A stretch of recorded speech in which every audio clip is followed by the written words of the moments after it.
harem ne ki? Dünyayı ben yöneteceğim. Ben Valide-i Muazzama Kösem Sultanım. Kimse diş geçiremez bana. Hürrem Sultan ya da Kösem Sultan, Osmanlı'nın en güçlü kadınları dendiğinde herkesin aklına onların adı gelir. Ama devleti gerçek anlamda yöneten tek kadın Hatice Turhan Sultan'dı. Hasekilerin oğullarını tahta geçirmek için yaptığı kavgaların büyük yaralar açtığını gördü ve kadınlar saltanatına son verdi.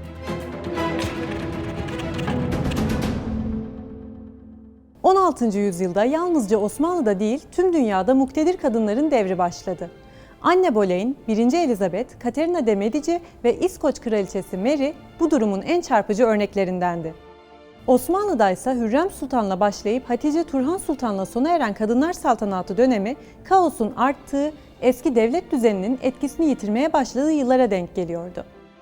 İlkokuldan beri duraklama devri adıyla öğrendiğimiz yılların başlangıcından Kanuni Sultan Süleyman'ın önce gözdesi, sonra nikahlı eşi olan Haseki Hürrem Sultan sorumlu tutuluyor. 1504-1506 tarihleri arasında doğduğu düşünülen Aleksandra, Kırımlıların seferleri sonucunda yaşadığı topraklardan esir alınarak Osmanlı'ya gönderildi. Kanuni'nin annesi Hafsa Valide Sultan tarafından hareme alındı. Şen şakrak ve güleç tavırlarından ötürü ona neşe saçan anlamına gelen Hürrem adı verildi. Kanuni ile ilk kez tahta çıktığı yıl olan 1520'de karşılaştılar. 1521'de Şehzade Mehmet'in doğumuyla Hürrem, Şehzade dünyaya getiren cariyelere verilen Haseki unvanını aldı. Bu tarihten sonra bir kız, 4 erkek çocuk dünyaya getiren Hürrem'in saraydaki gücü gitgide arttı. Türk mektuplarının yazarı Avusturyalı elçi Büsbek, Hürrem'den bahsederken entrikalar icra ettiren cadı veya Kanuni'yi aşkının tutsağı eden kadın ifadelerini kullanıyordu. Kanuni Sultan Süleyman'ın Hürrem'i azat edip onunla nikah kıyması ise Osmanlı tarihinde yaşanan ilklerden biriydi. Görkemli düğünleri İstanbul'daki Ceneviz St. George Bankası'nın temsilcisinin tarihsiz mektubunda anlatıldı. Bu hafta İstanbul'da sultanlar tarihinde örneği görülmemiş bir olay yaşandı. Büyük Senyor Süleyman, Roxalana isimli Rus köle kadını imparatoriçe olarak aldı. Topkapı Sarayı'ndaki şenlikler muhteşemdi. Bu düğünün tarihi net olmamakla birlikte Venedik elçisi Ludovici'nin aktardığına göre 1534'te gerçekleştiği düşünülüyor. Kanuni ve Hürrem'in büyük aşkı mektuplarına da yansımıştı. Özellikle Kanuni seferdeyken birbirlerine yazdıkları mektuplar ve şiirler aralarındaki bağın ne kadar kuvvetli olduğunu gösterir nitelikteydi. Kanuni şiirlerinde Hürrem'e benim İstanbul'um, benim Bağdat'ım, benim Karaman'ım, benim Horasan'ım diye hitap ediyordu. Tüm belgelere rağmen bu aşk her zaman tartışma konusu oldu. Hürrem'in Kanuni'yi nasıl bu kadar etkileyebildiği konusunda farklı görüşler ortaya atıldı. Kimileri büyük devlet adamlarının kalpleri ve ruhlarının hükmetmek kadar hükmedilmeyi de istediğini, Kanuni'nin bu yüzden Hürrem'e aşık olduğunu savundu. Kimilerine göre ise Hürrem tamamen stratejik ilerlemiş, padişahın tabiatını çözmüş ve buna göre davranarak onu kendine bağlamıştı. Hangi görüşün doğru olduğu konusunda yorumu size bırakıyorum. Hürrem'in elde ettiği bu güç haremle sınırlı kalmadı. Osmanlı tarihinde ilklerin kadını olan Hürrem, dış ve iç siyasette aktif rol oynayarak kadınlar saltanatını başlattı. Safevi Şahı Tahmasp'ın kardeşi Elkas Mirza, 1547'de İstanbul'a sığındığında Hürrem tarafından himaye edildi. Macaristan Kralı Yanoş'un eşi Isabella, Osmanlı'daki Macar esirlerin bırakılması konusunda Hürrem'le mektuplaştı. Polonya ile barış anlaşmalarının uzun süre devam etmesi yine Hürrem'in nüfuzu sayesinde gerçekleşti. Polonya kralının oğluyla bizzat mektuplaşan Hürrem, Kanuni'nin iki ülke arasındaki dostluktan memnun olduğunu belirtiyordu. Barbaros Hayrettin Paşa'nın Tunus zaferlerini de mektuplarla duyuran kişi Hürrem'den başkası değildi. 1537'de İstanbul'da baş gösteren bir salgın hastalık sırasında seferde olan Kanuni'yi yine Hürrem bilgilendirmişti. Ayrıca Hürrem, cepheden az haber gelmesinin İstanbul'dakileri endişelendirdiğini, bir isyanın ortaya çıkabileceğini söyleyerek sultanı haberdar ediyordu. Tüm bunlar Osmanlı tarihinde köklü bir değişimin başlangıcıydı. Daha önce haremdeki otoritelerinin ötesine geçemeyen Hasekilerin aksine Hürrem, dönemin en önemli politik figürlerinden biri haline geldi. Resmiyette bir elçilik görevi üstlenmemesine rağmen birçok diplomatik yazışmada padişahın sesi oldu. Özellikle barış görüşmeleri Hürrem aracılığıyla gerçekleştirildi. Mimar Sinan'a Haseki Külliyesi'ni yaptıran Hürrem Sultan'dı. Ayasofya civarında yardıma muhtaçların karnını doyurmak için bir mutfak yaptırdı. Elde ettiği tüm güce rağmen 1558'de Valide Sultan unvanını alamadan vefat eden Hürrem, yerini tıpkı kendisi gibi zeki ve harem kadını olan Nurbanu'ya bıraktı. Burada ona ışık saçan anlamına gelen Nurbanu adı verildi. Nesiller boyunca Nurbanu'nun Osmanlı Sarayı'nın gelmiş geçmiş en güzel sultanı olduğu anlatıldı. Kanuni ve Hürrem'in oğlu Şehzade Selim'in gözdesi oldu ve haremdeki konumunu güçlendirdi. Hürrem'le arasını iyi tutmaya gayret etti ve onun yolundan gitmeyi seçti. Bir erkek, 3 kız çocuğu dünyaya getirdi. İkinci Selim 1566'da tahta çıktığında Nurbanu'nun gücü de katlanarak arttı. Ancak 2. Selim'den sonra yerine geçecek yalnızca bir oğulları vardı. O da bir sonraki padişah 3. Murat'tı. 2. Selim'in başka cariyelerden erkek çocukları olsa da Nurbanu Sultan'ın yerini kimse alamadı. Nurbanu Sultan, padişahın büyük bir aşkla bağlandığı tek kadındı. Böyle bir ortamda Nurbanu Sultan tıpkı kayınvalidesi Hürrem Sultan gibi siyasi etkinliğini artırdı. Kızlarından Esmehan Sultan'ı Sokollu Mehmet Paşa ile evlendirerek güçlü bir devlet adamını da kendi tarafına çekmiş oldu. Bu dönemde 2. Selim çok etkin görünmese de Sokollu'nun siyasi ve askeri faaliyetleri Osmanlı'ya büyük başarılar kazandırdı. Padişahın 1574'te ölümü üzerine Nurbanu Sultan'dan olan oğlu 3. Murat tahta çıktı. Artık Valide Sultan unvanına sahip olan Nurbanu sarsılmaz bir otoriteye sahipti. Venedik ve Fransa ile ilişkileri sağlamlaştırdı. Caterina de Medici ile diplomatik yakınlık kurdu ve Fransa ile ticari anlaşmaların yenilenmesini sağladı. Dönemin elçi raporlarında Osmanlıların Girit'e yapacağı seferi önlediği ve Venedik'e savaş açmaması için Kaptanı Derya Kılıç Ali Paşa'yı uyardığı yazıyordu. 1583'te vefat eden Nurbanu Sultan, Ayasofya'da 2. Selim'in türbesine defnedildi. Hayatı boyunca birçok cami, imaret ve hamam inşa ettirdi. Nurbanu Sultan'ın ölümüyle payitahtta gelininin iktidarı başladı. Yani Safiye Sultan'ın. Dönemin tarihçisi Selanik'i ve Mustafa Ali, 3. Murat'ın Safiye ile nikah kıydığını kaydetti. 1566'da Şehzade Mehmet'i dünyaya getirdi. Şehzadenin adını o sırada Zigetvar seferinde olan dedesi Kanuni koymuştu.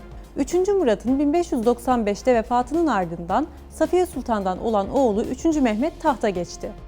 Oğlu üzerinde büyük bir nüfuzu olan Safiye Sultan'ın Hürrem ve Nurbanu Sultanlardan farkı, harem kurumunun en güçlendiği dönemde valide olmasıydı. 3. Mehmet, validesi Safiye Sultan'a büyük saygı ve sevgi duyuyor, onun tavsiyelerine fazlasıyla önem veriyordu.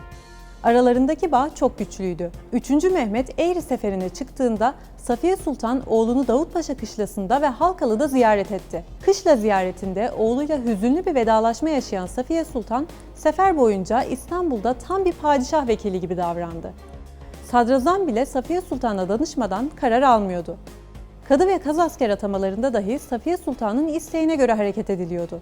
Padişah annesine sık sık danıştığı gibi artık devlet adamlarıyla görüşürken de annesi kafes arkasından görüşmeleri dinliyordu. 1600 yılında Şeyhülislam Sunullah Efendi ile padişahın yaptığı görüşme buna bir örnekti. Selanik'in kayıtlarına göre kafes arkasından söz alan Valide Sultan devlet işleri hakkında konuştu. Safiye Sultan için Sultan 3. Mehmet döneminin padişahı manevisi deniyordu. Safiye Sultan yalnızca sarayda değil dış siyasette de son derece aktifti. Fransa Kraliçesi Caterina, İspanya donanmasıyla savaşan Fransızlar için Valide Safiye Sultan'dan yardım istemişti. Safiye Sultan, İngiltere'yi üzerinde güneş batmayan imparatorluk haline getiren, sömürgecilik tarihinin en önemli isimlerinden biri olan 1. Elizabeth'le de mektuplaşmış ve hediyeleşmişti. Bu dönemde Valide Sultanlık makamı son derece güçlenmiş olsa da Safiye Sultan'ı sevmeyenler de çoktu. 1603'te çıkan bir isyanda Valide Sultan sürgüne gönderilmek istendi. Ancak oğlu 3. Mehmet, Macar ağaları asilere teslim ederek çözüm yolu buldu. 3. Mehmet'in aynı yıl hayatını kaybetmesiyle Safiye Sultan eski saraya gönderildi ve 1619'da ölünceye dek burada kaldı. Hayatı boyunca birçok eser yaptırdı. Eminönü'ndeki yeni cami inşasını o başlattı.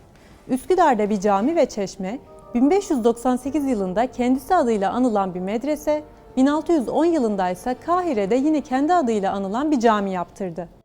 Safiye Sultan'ın ölümüyle Osmanlı tarihinin en meşhur kadın sultanı Kösem Sultan'ın iktidarının yolu açıldı.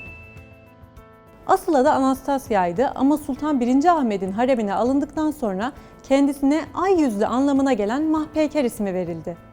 Yüzünün pürüzsüzlüğü ve güzelliği nedeniyle de Kösem lakabını aldı. Kösem aynı zamanda önderlik eden koç anlamına da geliyordu. Daha yeni tahta çıkmış olan 1. Ahmet'in dikkatini çekti ve birbirlerine büyük bir aşkla bağlandılar. 4 erkek 3 kız çocukları oldu. 14 yıllık mutlu evlilikleri Sultan 1. Ahmet'in 1617'de vefatıyla son buldu. Böylece Mahpeyker 28 yaşında kendini harem entrikaları ve siyasi bir kargaşanın içinde buldu. Üvey oğlu Şehzade Osman'ın değil de kayınbiraderi Şehzade Mustafa'nın tahta çıkarılmasında rol oynadı.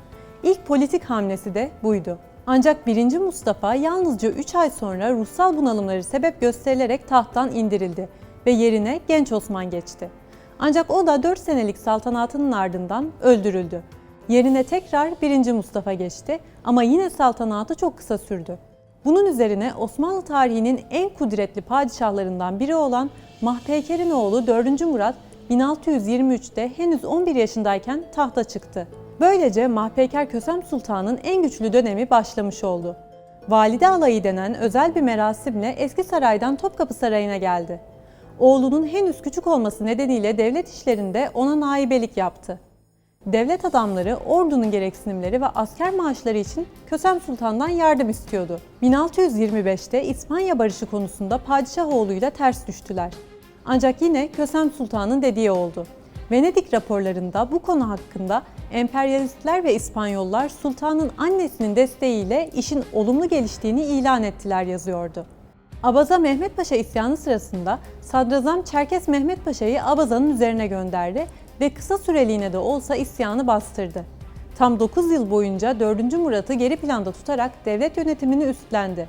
Ancak 1632'de 4. Murat'ın idareyi tamamen ele alması ve annesini saf dışı bırakmasıyla gücü biraz da olsa kırıldı. Osmanlı'nın en korkulan ve saygı duyulan padişahlarından biri olan 4. Murat'ın saltanatında asilerle mücadele edildi. İmparatorluk neredeyse eski ihtişamlı günlerine geri döndü. Ancak bu parlak günlerde çok uzun sürmedi ve padişah 1640'da 27 yaşında vefat etti. Abisinin yerine tahta çıkan Sultan İbrahim çekindiği annesini iyice geri plana itti. Hatta Rodos'a göndermeyi bile düşündü. Bu arada Mahpeyker Osmanlı tarihinde tahta üst üste 2 oğlu çıkan ilk valide sultan oldu. Sultan İbrahim 8 yıllık saltanatının ardından tahttan indirildi. Bu olaydan sonra Mahpeyker Kösem Sultan'ın desteğiyle Avcı lakabıyla da tanıdığımız 4. Mehmet tahta çıktı.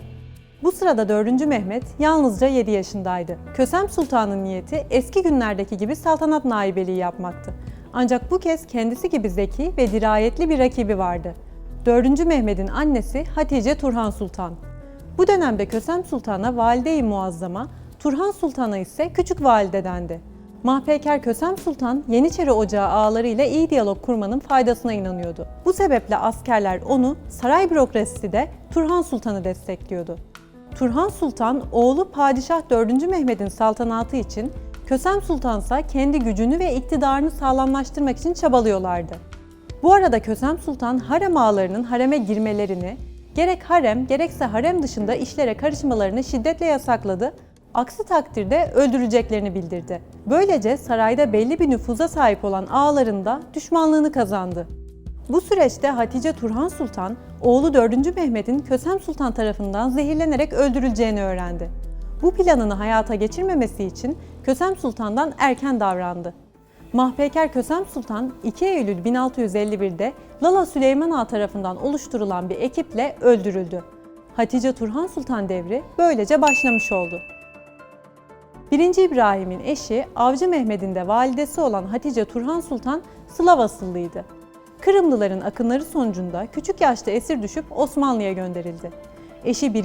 İbrahim Osmanlı hanedanından sağ kalan tek erkekti. Bir varisin olmaması herkesi korkutuyordu. Hatice Turhan'ın 1642'de 4. Mehmet'i dünyaya getirmesiyle tüm saray ahalisi rahat bir nefes aldı. Şehzadenin doğumu coşkuyla kutlandı. Önce baş haseki, ardından da 4. Mehmet'in çocuk yaşta tahta çıkmasıyla Valide Sultan oldu. Ancak Mahpeyker Kösem Sultan'a karşı galip gelene dek gücünü tam anlamıyla kullanamadı. Kösem Sultan'ın ölümüyle saltanat naibesi olarak işe koyulan Hatice Turhan Sultan, devleti gerçek anlamda yönetip toparlayan tek kadın sultandı. Devlet adamlarına kendi hattı hümayunlarıyla emirler gönderiyor, onlara akıl veriyor, gerektiğinde de hesap soruyordu. Çanakkale Boğazı'nın iki yanına Seddülbahir ve Kumkale'yi yaptırarak Venedik saldırılarını önlemeye çalıştı. Atamalardan azillere, isyanlardan savaşlara tüm olaylarla bizzat ilgilendi. Asilerle mücadelesini çoğu mektubunda bazılarının tepesinden sopayı eksik etmeyeceksin diyerek ifade ediyordu. 17. yüzyılda zayıflamış olan Osmanlı'nın yeniden toparlanması için tedbirler aldı. Bunlardan en önemlisi de harem kavgalarının hanedana nasıl zarar verdiğini görüp önüne geçmesiydi. Valide Sultan unvanıyla sarayın en güçlü ismi olmasına rağmen kendi isteğiyle yönetimi Köprülü Mehmet Paşa'ya bıraktı. Kendi oğlunun tahta çıkması için savaşan Hasekilerin hırsları yüzünden alınan yaraları gördü ve kendinden sonraki nesillerde aynı sorunların yaşanmaması için kadınlar saltanatına son verdi. Köprülü Mehmet Paşa'ya sadaret mührünü vererek Osmanlı tarihinde bir dönüm noktası yaşattı. Bu doğru sadrazam tercihi sonucunda Köprülüler devri başladı ve imparatorluktaki sorunlar bir süreliğine de olsa çözüldü. Köprülüler devlet idaresiyle ilgilenirken Hatice Turhan Sultan da kendini imar faaliyetlerine adadı. Safiye Sultan'ın başlattığı Eminönü'ndeki yeni caminin inşaatını tamamlattı. 1683'te vefat ettiğinde silahdar Fındıklılı Mehmet Ağa, devletin rükni azamı yani devletin direği gitti dedi. Hatice Turhan Sultan devleti fiilen yönetip birçok sorunun önüne geçmesine ve haremin yönetimdeki gücünü kırmasına rağmen Hürrem ve Kösem Sultanlar kadar popüler bir isim haline gelmedi. Sizce bunun sebebi ne olabilir? Yorumlarınızı bekliyoruz.